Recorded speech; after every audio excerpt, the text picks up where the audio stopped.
Villa కొని మోసపోయిన మనోజ్, కళ్ళు తిరిగి పడిపోయిన రోహిణి. రోహిణి మనోజ్కి తగిన శాస్తి అయితే జరగబోతుంది. రాబోయే కథ అయితే చాలా ఇంట్రెస్ట్గా ఉండబోతుంది. రోహిణితో మనోజ్ అయితే ఇలా అంటూ ఉంటాడు, ఈరోజు మనం నేమ్ ఆర్డర్ ఇచ్చాం కదా బోర్డు, అది వస్తుంది అని అంటూ ఉండగా అప్పుడే ఒక కారు వచ్చి ఆగుతుంది. కారులో నుంచి ఒక వ్యక్తి చాలా సీరియస్గా దిగుతాడు.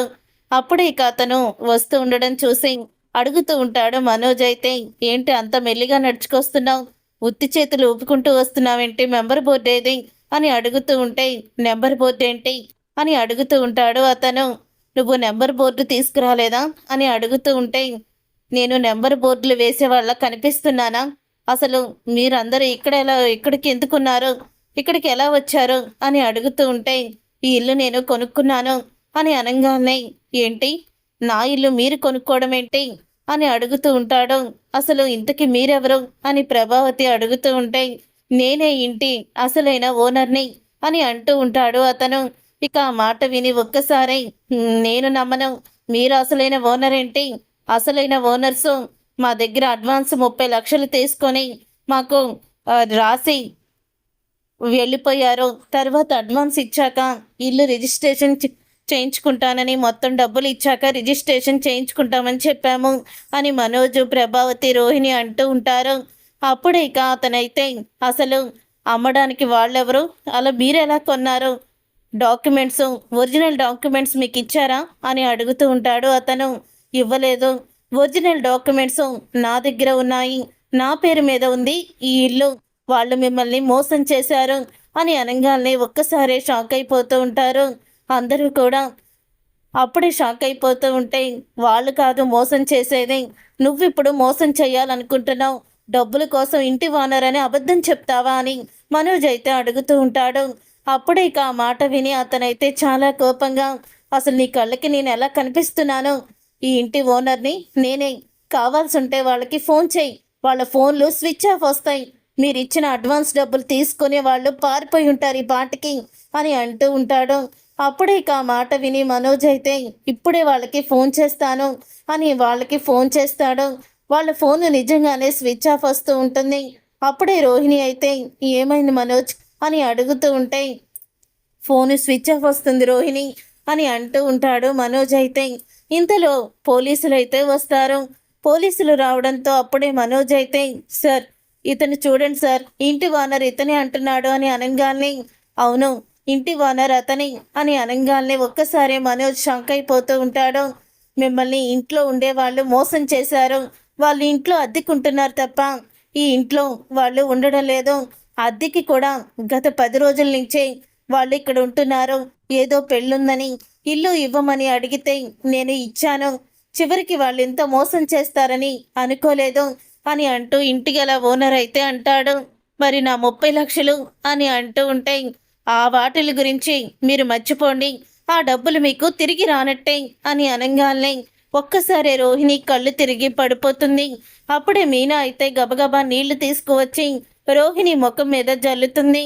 అత్తయ్య 30 లక్షలు పోయినట్టేనా, 30 లక్షలు అత్తయ్య అని ఏడుస్తుంది రోహిణి అయితే. ఇక మనోజ్ కూడా ఏడుస్తాడు. ప్రభావతి అయితే, అయ్యో భగవంతుడా 30 లక్షలు అని అంటూ ఇక అందరూ కూడా గగ్గోలు పెడుతూ ఉంటారు. అప్పుడే ఇక బాలు అయితే, ఆ రోజు వాళ్ళు అధికారులు కంగారు పడుతూ పారిపోతుంటేనే నాకు అనుమానం వచ్చింది, కానీ వీళ్ళెవరూ నన్ను వాళ్ళతో గొడవ పడనివ్వలేదు, చివరికి వీడి నెత్తి మీద తడిగుడ్డ వేసి వెళ్ళిపోయారు అని బాలు అయితే అంటూ ఉంటాడు.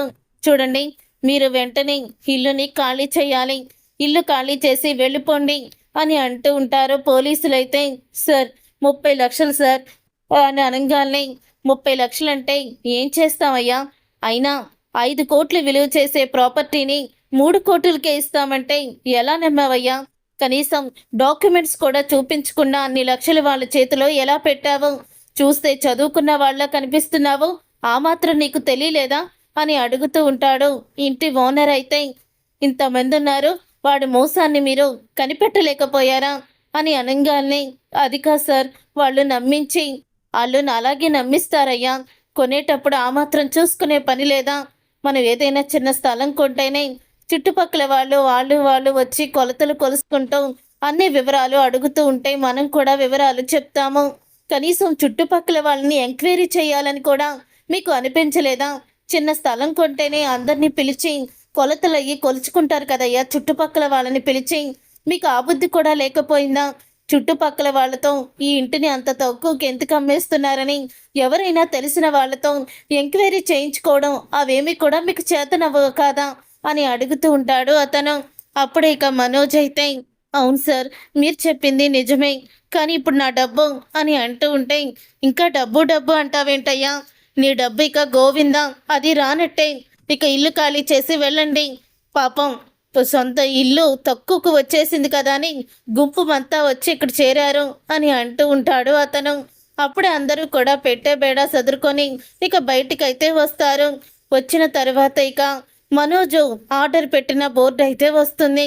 అది చూసుకొని రోహిణి, మనోజ్ ఇద్దరు కూడా చాలా ఏడుస్తారు కూడా.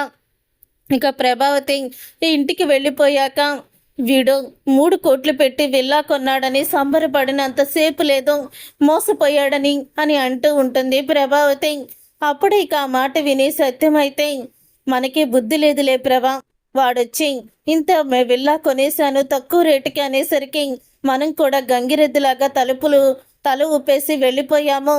మనం కూడా కొద్దిగా కూడా ఆలోచించలేదు అని అంటూ ఉంటాడు సత్యం. అప్పుడు ఇక సత్యం మాటలకి ప్రభావతి అయితే, అదేం కాదండి, కావాలని నా కొడుకుని మోసం చేశారు వాళ్ళు, ఇప్పుడు ఏం చేయాలి అని ఆలోచిస్తూ ఉంటే, అలా ఆలోచిస్తూ ఉన్నప్పుడే అంటూ ఉంటుంది రోహిణి అయితే, వాళ్ళ మీద పోలీస్ కేసు పెట్టాలి. రూపాయి కూడగబెట్టుకొని కష్టపడి సంపాదించిన 30 లక్షలు అని అంటూ ఉంటుంది. అప్పుడే ఇక మనోజ్ కూడా, అవును రోహిణి, 30 లక్షలు పోయినాయి అంటే ప్రాణం ఉసూరుమనిపోతుంది అని అంటూ ఉంటాడు మనోజ్ అయితే. అప్పుడే ఇక బాలు అయితే, హిరే ఏంట్రా డబ్బులు పోయినాయి అని బాధపడుతున్నావా? మరి నాన్నని ఆ రోజు మోసం చేసి నువ్వు కొట్టేసిన డబ్బులకి నాన్న ఎంత బాధపడుంటారా అని అడుగుతూ ఉంటాడు బాలు. రే, సమయం సందర్భం లేదా, ఇప్పుడు అవన్నీ ఎందుకురా నీకు అని అడుగుతూ ఉంటుంది ప్రభావతి అయితే. ఇప్పుడు అవకాశం వచ్చింది కాబట్టి అడుగుతున్నాము. పాపం వీళ్ళయ్యేనా డబ్బులు, ఎదుటి వాళ్ళే డబ్బులు కాదా? మరి నాన్న ఆ రోజు ఎంత బాధపడుంటారు? నాన్న రాత్రి బవళ్ళు డ్రైవర్గా చేసి కష్టపడి సంపాదించిన డబ్బులు వీడు ఒక్క క్షణంలో ప్రేమించిన అమ్మాయి కోసం తీసుకువెళ్ళిపోయాడే, మరి నాన్న అప్పుడు ఎంత బాధపడుంటాడు అని బాలు అంటూ ఉంటాడు. కర్మ అనేది వదిలిపెట్టదు కదా, మనం ఎదుటి వారికి ఏదిస్తే అదే మనకి తిరిగి వస్తుంది. అది వీడి విషయంలో ఖచ్చితంగా జరిగింది అని అంటూ ఉంటాడు బాలు అయితే. చూసారుగా ఫ్రెండ్స్, రాబోయే కథలో ఖచ్చితంగా ఇలాగే జరగబోతుంది. మరి ఇలాగే జరగాలని మీరైతే కోరుకుంటున్నారా? అయితే వీడియోని తప్పకుండా లైక్ చేయండి. మీరు చేసే ఒక్క లైక్ మాకు ఎంతో సపోర్ట్ని, మోటివేషన్ ఇస్తుంది.